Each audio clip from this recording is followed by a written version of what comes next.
Vamos a intentar la apertura de este viejo candado RGM de fabricación española.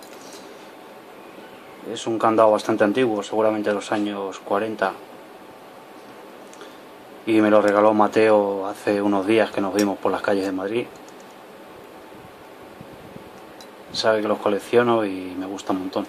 Es otro para la colección.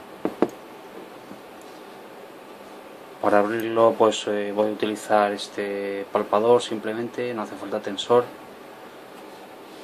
y la apertura es la más de sencilla.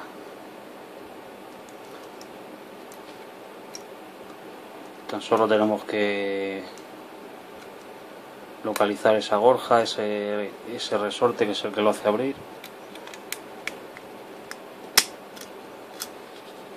y abierto.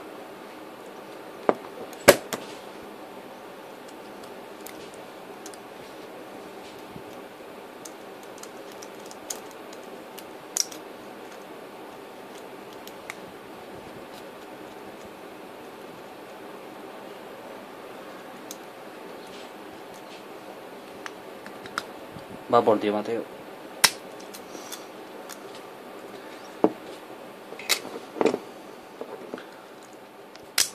Pues nada más. No olvides promover el Ganzo Deportivo.